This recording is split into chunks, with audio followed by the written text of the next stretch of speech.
آج کا جمعہ جو ہے، جتنے بھی حاضرین جمعہ ہے، ان سے میری گزارش ہے، کیا ہم ایسا کردار دکھانے میں کامیاب کامران ہیں؟ کیا ایسا کردار ہم سے ظاہر ہو رہا ہے؟ آپ صلی اللہ علیہ وسلم سے کہا گیا، اگر کسی کو اللہ نے مال و دولت سے نوازا ہو، مال و دولت سے نوازا ہو، اس کے نوکر چاکر ہو، اس کے خادم ہو، ان کے ہاں خادمہ پائے جاتے ہو، ان کے ہاں خادم پائے جاتے ہو۔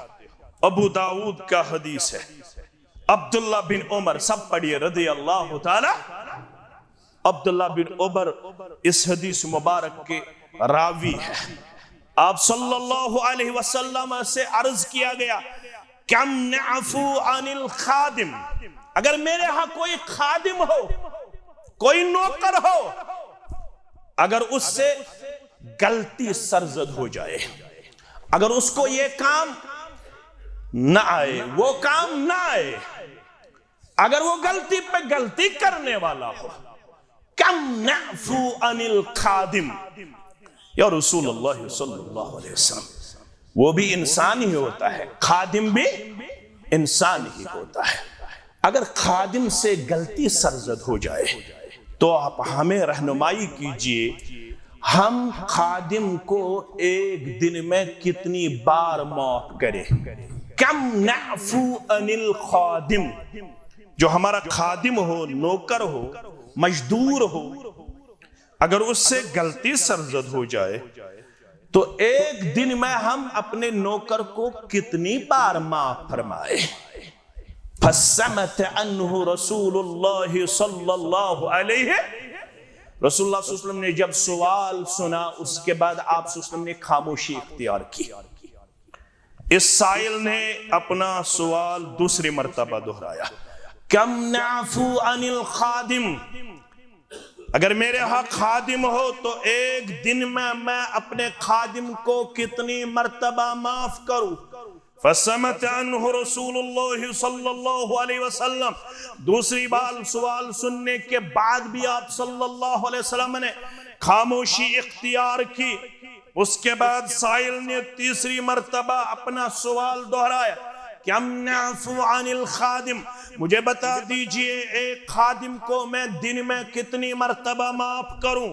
تو آپ صلی اللہ علیہ وسلم نے تیسری مرتبہ سوال سننے کے بعد اس سائل سے کہا، اوفو عنہ فی کل یوم 70 مرتن، اوفو عنہ فی کل یوم 70 مرتن، اللہ اکبر اللہ اکبر، فرمایا ہر دن اپنے خادم سے 70 مرتبہ معاف کیا کرو، 70 مرتبہ معاف کیا کرو، اللہ اکبر۔ کیا ہم سے ایسا کردار اس وقت ظاہر ہو رہا ہے؟ یہ کردار ہم میں پایا جاتا ہے؟ اگر یہ کردار ہم میں عملاً پایا جانے والا کردار ہم اپنے آپ میں پیش کرے تو مجھے نہیں لگتا ہے کہ دنیا اسلام سے بھاگا ہوا آپ کو نظر آئے گا، بلکہ آپ کو ساری دنیا اسلام کے جھنڈے کے تلے وفادار و وفاشار نظر آئے گا، کیونکہ یہ دین رحمت ہے، دین شفقت ہے، دین محبت ہے۔ يضلله فلا هادي له، أشهد أن لا إله إلا الله وحده لا شريك له، وأشهد أن محمدا عبده ورسوله، يا أيها الذين آمنوا اتقوا الله حق تقاته ولا تموتن إلا وأنتم مسلمون، يا أيها الناس اتقوا ربكم الذي خلقكم من نفس واحدة وخلق منها زوجها وبث منهما رجالا كثيرا ونساء، واتقوا الله الذي تساءلون به والأرحام إن الله كان عليكم رقيبا يا أيها الذين آمنوا اتقوا الله وقولوا قولا سديدا يصلح لكم أعمالكم ويغفر لكم ذنوبكم ومن يطع الله ورسوله فقد فاز فوزا عظيما فإن خير الحديث كتاب الله وخير الهدي هدي محمد صلى الله عليه وسلم وشر الأمور محدثاتها ألا وكل محدثة بدعة وكل بدعة ضلالة وكل ضلالة في النار يقول الله تعالى وتبارك في الفرقان الحميد والقرآن العظيم بعد أعوذ بالله من الشيطان الرجيم كنتم خير أمة أخرجت للناس تأمرون بالمعروف وتنهون عن المنكر وتؤمنون بالله ولو آمن أهل الكتاب لكان خيرا لهم منهم المؤمنون وأكثرهم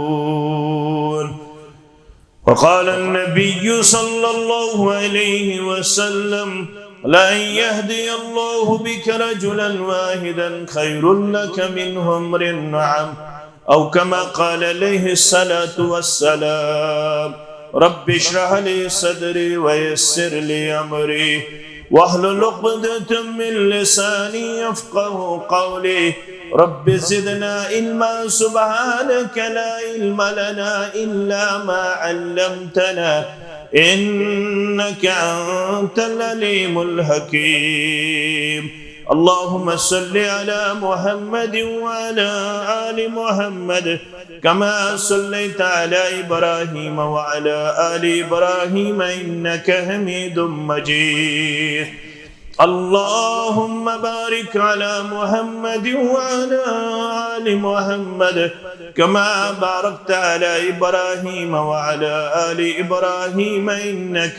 حميد مجيد اللهم انفعنا بما علمتنا وعلمنا ما ينفعنا وزدنا علما اللهم ارحمنا ولا تسلط علينا من لا يرحمنا اللهم آتك رقابنا ورقاب آبائنا وأمهاتنا وإخواننا من النار اللهم انصر الإسلام والمسلمين وعذل الكفر والكافرين وعذل الشرك والمشركين رب ارحمهما كما ربياني صغيرا واغفر لنا وللمؤمنين والمؤمنات والمسلمين والمسلمات الأحياء منهم والأموات إنك غافر الذنوب والخطايا برحمتك يا أرحم